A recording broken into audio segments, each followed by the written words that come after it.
Hello again, gamers. Welcome back to the Board Game Captain. I'm the Captain. I'm Lynn. And today we're going to be showing you our haul from Gen Con 2021. We did not do as big a haul as we have in previous years because at this point, with the size of our channel, we get a lot of review copies. And we didn't want to buy too much stuff that we probably wouldn't get to play for a long time because of all the review copies we get. But we did get some review copies and we did get some things we bought ourselves. Quick note, we did buy some artwork, but I don't usually show artwork during these hauls, so I just want to throw that out. But yeah, without any further ado, I think we're just going to jump into it, and we're going to show you the stuff we got, one way or another, and tell you how we got it, and what it's like, or like what we know about it so far. Do you want to go first or second on this? I'll go first. Okay, so what are you going to show first? The first thing we got is Evil by Nexus Games. And it's a two-player abstract game. Yeah, this is one by the so Nexus Games, of course. I love that when Kevin Kane did the game company name, he actually spelled out Nexus, but for the game it's NXS. But this is the same designer who did Nexus, as well as Hexentafel. And he invited us. He said he had some new games and some new stuff he wanted to talk about. And he invited us to come talk to him, have a chat, and check out some of his new stuff. And then after we filmed it, he's like, "Oh, and this is for you guys." And he gave us this copy of Evil, which we're going to be playing and trying out and doing a. So this is the first review copy of the group that we're going to be doing a review and tutorial on. So it looks really cool, and it's got a really unique looking board. I mean, I don't think I've ever seen a game with like pentagons and what are those? How many sides is the other pieces? 1, 2, 3, 4, 5, 6, 7. Was that heptagons? It's like got pentagons and heptagons. It's a very unique looking board. Anyway, so that is Evil by Nexus Games. So the next thing I'm gonna show is another review copy. Actually, this is Battle Bosses. Battle Bosses by Casco. Is that right? Casco. It's right there. Yeah. So we went by their booth on Sunday, and I had previously saw a lot of their stuff ahead of time years ago at Gen Con when it was pre-release, before they did their Kickstarter and everything. I went back to talk to them again. They had previously told me they might be interested in having me review it. And I came by them on Sunday, and I talked to them a bit, and I asked them if they were looking for reviewers, and they said yes. And I said, sure, I'd love to review the game. And they said pick any 2 battle bosses, which was very cool and generous of them. I got to pick my own 2 here because apparently that's all you need to play. Is you get 2 battle bosses. They come with tiles apparently in here, and they're going to fight it out. So we're going to be doing a review and tutorial specifically with Captain Boat, which Lynn likes a lot because he's got a big gaping mouth in the front of the ship there. I like that it says with pirates underneath Captain Boat. Yeah, Captain Boat with pirates and Ryu with samurai. So apparently Ryu comes with samurai. I don't know if that's going to be like little tokens or whatnot. I'm not really sure how that works, but yeah. So Captain Boat with pirates and Ryu with samurai. This is Battle Bosses. Why don't you grab one of them so we can intermix them a bit because you have the puzzles. Yeah. So I got a puzzle, so not technically a board game, but it's a game. It's just I was gonna say it's a puzzle. It's in a box. It's kind of it's a solo entertainment experience. It's not really a game, but yeah. But this is a cute little. It's only 300 pieces, so I'm gonna guess just by the size, it's gonna be quite easy to do. Oh, you'll slam this out in a day, I'm sure. But it's a cute little record shop. So for those of you who are unaware, Lynn is nuts for puzzles. Lynn does puzzles constantly, and so the thing was, generally speaking, we go to Gen Con, there have been times where there's been 1 or 2 puzzles there. You've never really gotten any before, though. No. And then this year, and I don't know if it was because of the pandemic and how many people have been staying home doing puzzles, but there were like 7 booths selling puzzles. There were usually booths also selling games or art, but then they were selling puzzles as well. So this one was from Mundo Games, that Lynn purchased this one. This was a buy, and because we don't review puzzles. All the puzzles are purchased. Yeah, those are purchased. But yeah, this was a really cute looking little thing, huh? Yeah. So is the puzzle have a name or? No. No. It's just it's got the little. It says Love Records. It's a record shop. Yeah, it's a record shop. I would guess if it had a name, it's Love Records. Okay, so the next one I'm going to show is also from Mondo Games, but this is a review copy. So I was over talking to the people at Mondo Games, and I was, I gave them my business card, which is my custom dice that I always have, and was like, if you guys do some really cool looking games. I've never reviewed one of your games before. If you guys are interested in getting any review and tutorial videos done, let me know. And before I left, they had given me a couple of review copies. This is the first of them. This is Fate of Fantos, and I don't know what this game is about at all, but the gentleman I was speaking to at Mundo, he was asking about like what kind of videos do well on my channel. I say it's usually medium to heavier weight games do better, and he says this'll fit your channel, and I love the look of it because it looks like a 70s comic book. The artwork is totally like a 70s comic book, like something from Mobius, and I love that. I love that aesthetic, and I don't actually know how this plays at all yet, but I'm excited to find out because it looks beautiful. And that is Fate of Fantos, the Iridium Wars. So I'm hoping, being that it's called the Iridium Wars, this is somehow battle related, and I love like area control games. I'm hoping it's something like that. I haven't checked it out yet, but I am excited to do so. It does look cool. Mm-hmm. Your turn. This is another one I got from the Mundo booth. Same artist, but this time it's a little video rental place called the Movie Hut. Mondo was one. They were selling a lot of puzzles, weren't they? They had a lot of puzzles. You didn't even get. You got a bunch, but you didn't even get all of them. I bought 3 puzzles from Mondo. But they still had a few more. They did. They had. There was a Gremlins one? There was probably like 10 or 12 puzzles. Yeah, there was a lot. It was a lot. You spoiled it, we didn't get the Gremlins one, but they had a Gremlins one. Yeah. I think they also had a Back to the Future one. Mm-hmm. Yeah, they had a bunch. And Mondo is they're very like retro 80s themed. So like a lot of their stuff was very much had that feel, both board games and puzzles, which was really awesome. I loved that booth. I just love to look at all the stuff. It was really cool.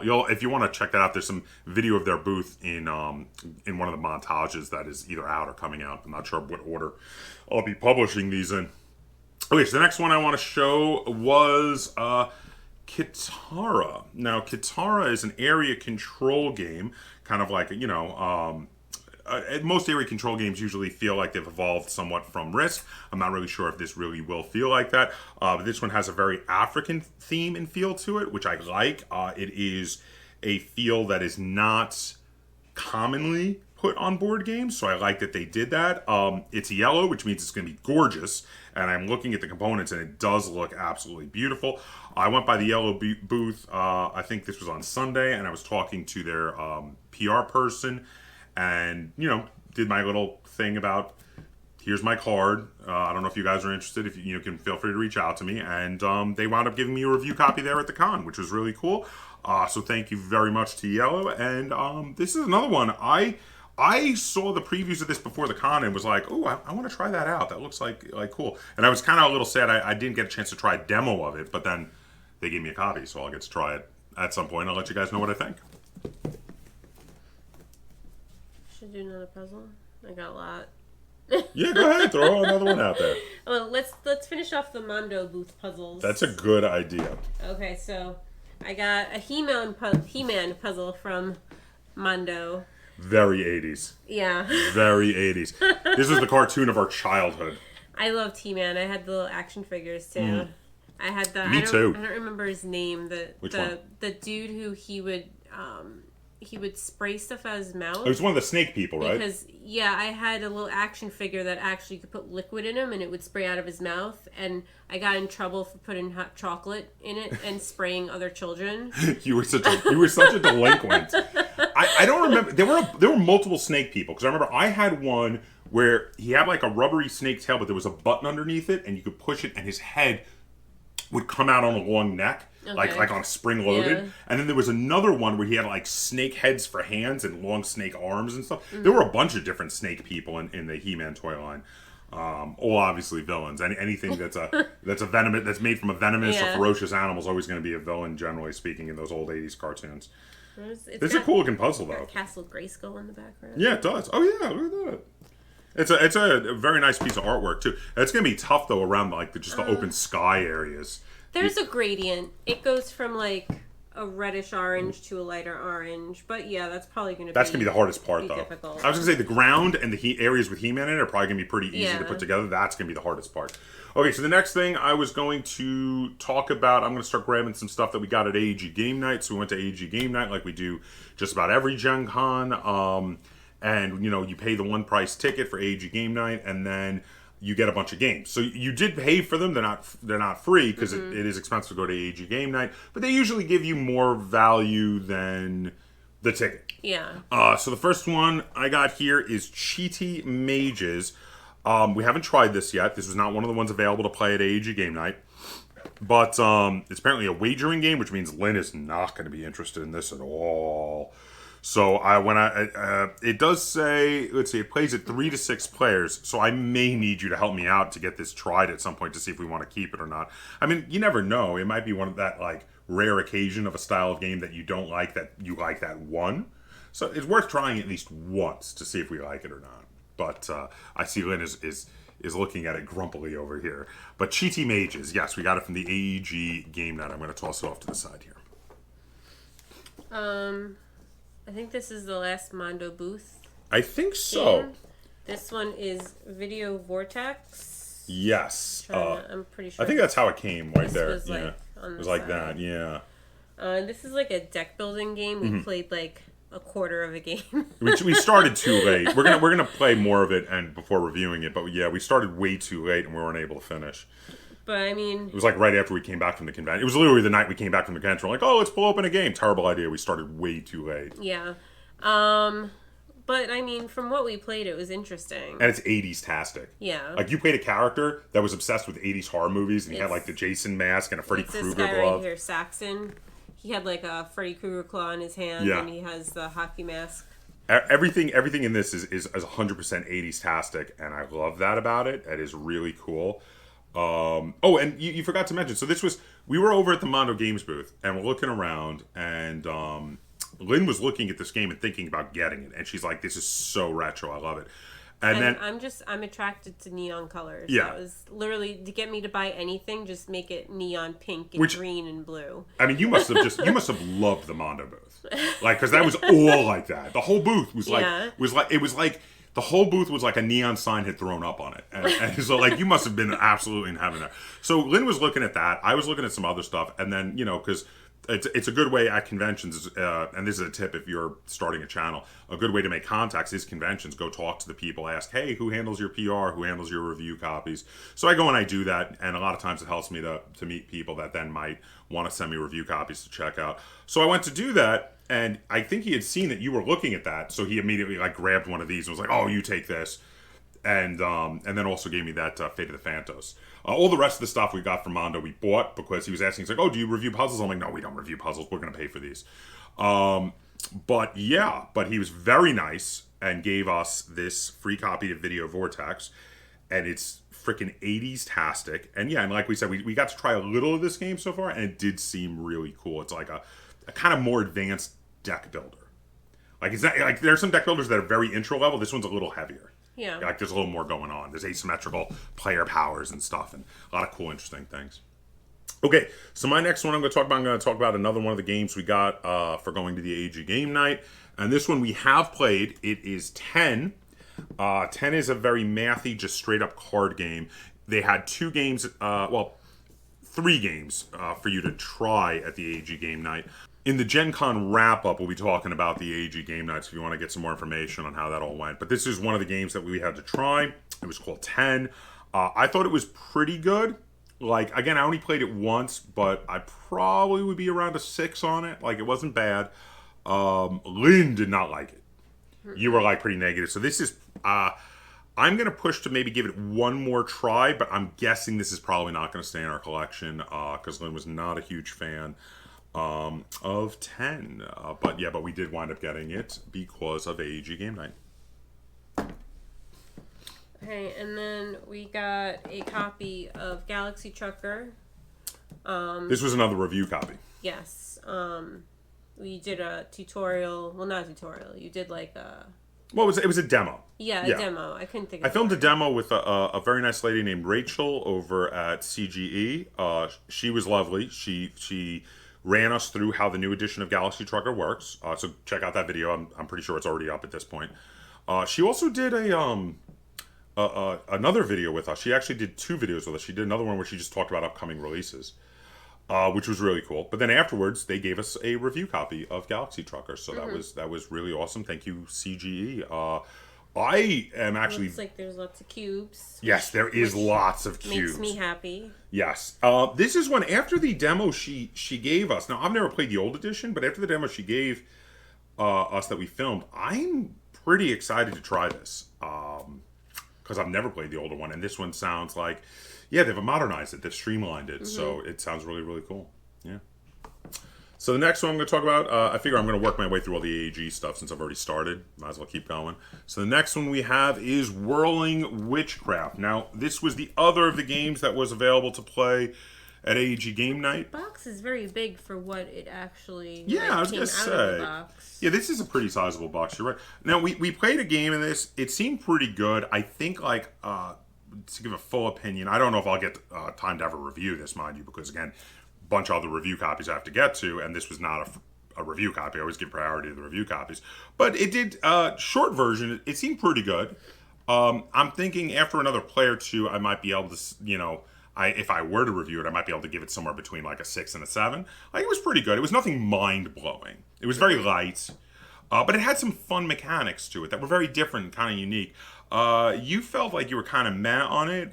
I like the idea of it more than I like the gameplay. I think it was too much. There's every round you're passing stuff, and it's just there's a lot of passing. Yeah, and it's pretty much like it. It sounds like a game I should like because you're basically doing your own thing, and there's really no other player interaction than the passing. Yeah, because you force them to take the cubes you pass them, But it's just like, sometimes you need to think, and then everyone else is waiting, and you can't. It might have been, because, you see, everyone's passed, and they're, the person is waiting to pass to you, and the person is waiting for you to pass to them, and it's just too much round and round. We were trying it at the game night where there's a lot of noise and a lot of distractions. I think this one definitely deserves to get tried again at a game night here to see if we like it and want to hold on to it before deciding if we're gonna keep it or not, because this I did think this was definitely better than 10, the game 10 that is. So I definitely feel like it needs another, needs its day in court. You know what I mean? So anyway, but yeah, that was Whirling Witchcraft from AEG. Again, got it because we went to AEG Game Night. Okay. Oh, I only have puzzles left. So I was gonna say, well, why don't I do a couple more, and then you can do those 3 that are related. How's that sound? Okay, so the next one I'm gonna show, I'm gonna slam out the last couple from AEG Game Night. Now, at AEG Game Night, there were a bunch that they gave everybody who went. So Lynn and I got doubles of those. We're probably gonna donate a couple or sell a couple or whatever. But then there were a couple of ones where you only got one of, and you got to choose, and those were Inner Compass, which Lynn grabbed, and Scorpius Freighter, which is the one game from AEG Game Night that I'm quite excited to try. A lot of the other ones I'm kind of lukewarm on, but this one, I looked at this and I was like, ooh, mine. Sci-fi smugglers, probably doing some pick up and deliver type stuff. I'm like, I'm going to like this game. So yeah, Scorpius Freighter I was super excited about. Now, you read about Inner Compass. What is the deal with that? You play as a character searching for meaning in your everyday life. Yeah, I'm kind of lukewarm on a lot of the AEG games this year. I usually really like a lot of the games we get, but it basically says you have to make the right life choices and experience the full spectrum of emotions and create meaningful memories, and the most enlightened player wins. And it sounds really terrible. But I would rather be a bold freighter captain in a system. Fighting against the system, getting illegal jobs of smuggling. This sounds much more fun. It does. It sounds more fun. Yeah, we're gonna definitely this one. I have a feeling this one's probably gonna hit the table before most of the other AEG games, in general. But yeah, so those are the last of the games from AEG Game Night. Why don't you show your 3 related puzzles? Because these are really cool, actually. These are 3 500-piece puzzles. Who made these ones? Casco. Oh yeah, these were the same. So they gave us the review copy, but then you purchased these. Yes, I bought these, and it's so because they were the people who did the battle bosses. They're labeled from one of three, two of three, three of three, and you put them together and they make. They're all connected. Yeah, let me pick them up a little bit. Make sure the camera can see what we're looking at. They make a big panorama. Do we have it right? Yeah. I think you have it. No, you have it backwards. Oh, is one supposed to be there? I think so. I had them in the right order, just not. There we go. I was gonna say Okay. because you had the picture backwards, but if you see now, they're all literally. So you make 3 puzzles side by side, and the picture it totally connects in one giant panorama, like Lynn said. So you could look at it as each one of these is a 500 piece puzzle, or you could look at it as all 3 of them together is a 1,500 piece puzzle. Which is kind of pretty freaking cool. Are you gonna try to do them all together? I don't have enough space to do them all together. You can court them. You can take over one of the tables for a little while. I think it's fine. I will make the sacrifice so you can get all those puzzles, because I think it'd be really cool to get a picture of all of them together on the tables. It would be really neat. Okay, so now that you're done with that, the next one I was going to show. This was a review copy. This was Sky Tear. So this game is absolutely beautiful. Now, I know it's more about the gameplay, and it is. And I'll let you know about the gameplay once I get to try this. However, most games, you would never have picked up and found out if their gameplay was good if they didn't have a nice presentation. And this game has an absolutely amazingly beautiful presentation. It drew me in. I was looking at it. It was gorgeous. It's a kind of battle game made to be like MOBAs, made to be like a physical version of a MOBA.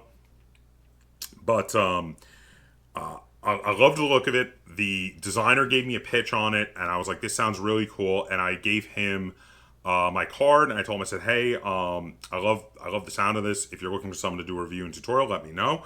And he said, you know what? He goes, come back on Sunday and I'll see if I've got any extra copies. And he packed up one of the demo copies they've been doing demos with for me. And I was very thankful. And thank you so much, by the way. And this is, by the way, what is the company on this? Or is this just sort of like, let me see. Oh, there it is. Panda Game Manufacturing says on the back. And also it says... No, that's the people who made it. Oh, and it says PvP Games. Yeah. So PvP Games, Skytear. This is another one I cannot wait to check out. Actually, I got some review copies that are ones that if I didn't get a review copy of this, I probably would have bought it because it's gorgeous. I just probably wouldn't have been able to do a review and tutorial on it because, again, my time gets taken up review and tutorial wise by a lot of the review and tutorial copies I get sent or given. But yeah, this game looks really cool and I can't wait to try it. This is one I think Alex and I are going to have to play together. Because it's not really your style. I don't know anything about it. No. But yeah, you're not usually a fan of ones with any kind of battle strategy. So then I got some puzzles. Should I do them both at the same time or something? No, do them one at a time. Okay. They're related, but they're not related like the panorama one of the artists. She had her art at the booth, and she also had some puzzles featuring her art. So I got 2 of them. She had more puzzles than this, but yes. These are my 2 favorites. So this is like a spring, summer, like dragon witchy wood thing. You really got a lot of puzzles this week. I was going to say, you picked up a bunch. Yeah, the artist is Nene Thomas. I feel like maybe we should start like a series of you reviewing your puzzles. I don't know. Like you got so many you've been working on. It could be cool. I don't know. Let us know in the comments down below. Would you like to see Lynn review the puzzles she does? It's kind of topic adjacent, but I mean, let me know. Let me know if you guys would be interested in that. Anyway, next one I'm going to show is another review copy I got. This is the Rocketeer Fate of the Future. So this came out from Funko Games, the same, the game studio from Funko Pop. And this is not a game that contains Funko Pops, but it is, it's from their studio. They do have quite a number that they come out from their design team, Prospero Hall, that are just happen to be from their studio, do not contain Funko Pops. In fact, I think the only real big one that has the Funko Pops is that, what was it, like that battle game, I forget, that multi-genre battle game. We reviewed it, I can't remember the name of it. Oh, that's it, Funkoverse, thank you. I was having a brain cramp. But anyway, so I was talking to them, and we were talking about some of the new releases. And I asked if they were looking to get anything, reviewed. And they said, well, are you interested specifically in anything? And I said, well, I've been a big fan of The Rocketeer since it first came out. I saw it in the movie theaters, first run when it first came out. And I loved it, and I saw it again recently, and I really feel it holds up. Lynn had never seen it back in the day and watched it recently, and she's shaking her head because she didn't like it, because she sat through it with me and was not a fan. But I love The Rocketeer. I think The Rocketeer was way ahead of its time. I think it still holds up as a proper superhero origin story, and it was a great flick. I really like it. And, Rocketeer. So Rocketeer, Fate of the Future. I'm very excited to try this, especially because I myself am a big fan of The Rocketeer. So I really felt like my biggest disappointment with the movie of The Rocketeer is the fact that it never got a sequel. Because, after the origin story, you really want another one where they just get to do heroic stuff the whole time. And I really wish that movie had a sequel. Okay, so the last puzzle is another one from that same booth where it's more like a autumn fairy. Is this the one with the dragon? Person. No, this one was the one with the dragon. Oh, okay. She has this. What is that? So, egret? It's not a swan. It's not a swan. Yeah, you're. I think it is an egret. Something. Oh, maybe a heron. It might be a heron. If you are a expert on birds, bird person. What is the word? A bird watcher, maybe. If you are a bird watcher and you are avian, so it would be like an avian. I don't know the word. Also, because we're brain cramping at the moment. Ornithologist. Ornithologist. Oh my god. Oh yeah, that's right. Why is it so different from avian? I don't know. Different root languages, I'm guessing. Yeah, probably.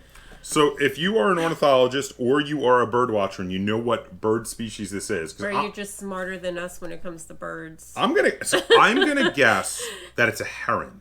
And you said I said egret, but egret. I don't even know. So let us know. Is this a snowy egret? Is this a heron? I'm allergic to birds, so I just kind of stay away from them. Like, it's a pretty picture. I want to know what they are. They just need to stay over there. Yeah, it's a pretty picture though. Okay, and then my final one. This was a purchase of mine. I think this is the only board game I purchased specifically, so that should tell you something. You did play it first, right? I did play it first, and that's why I bought it. So this is Windward. Now, first off, the look of this, the flying sailing ships, the giant monsters coming out of the clouds. I saw this and was immediately like, this looks awesome. I gave them my card. I was like, if you guys are looking for someone to review it, let me know. Moved on. But I kept thinking about it. And I was like, that looks so cool. I really want to try it. I hope it's as good as it looks. I hope they send me a review copy, that kind of thing. Kept going through my head. But then what happened was, there was one night at the con, you decided to go back to the hotel, but Aaron and I decided to go to the area of the hall where people were playing games they had just bought. Hall A. And yeah, it was like Hall A. Open gaming. Yeah, and they would put out like little orange cones for need players. And I saw a couple people with an open copy of Windward with an orange cone out. And I said, oh, have you guys already read the rules? And they said, yes, and we've already played it. We played it with the demo person, and then we read over the rules, and we're looking to try it again fully. I do a full game. And Aaron and I sat down and played, and it was great fun. I actually managed to come in second, which I felt was great considering it was the first time I played. For a little bit, I thought I was going to win, but then one person shot past me right on the last turn.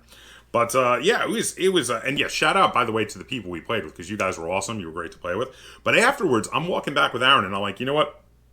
I'm buying it. I really enjoyed that. It was really fun.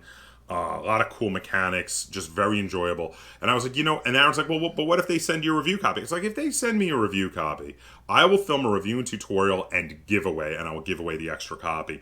But right now, I just want this for myself, and I want it for my collection. So I may not ever get around to doing a review and tutorial on this, but short version is I really enjoyed the one game I played of it so far, and I do want to get it to the table again. And like I said, if they send me a review copy, I will give it away to one of you in the review and tutorial, because in such cases, I do enjoy sharing the wealth. So is that our last one? Mm-hmm. So that's it. Actually, this is not a bad haul. I would say this is for the average convention goer, this is a pretty decent sized haul.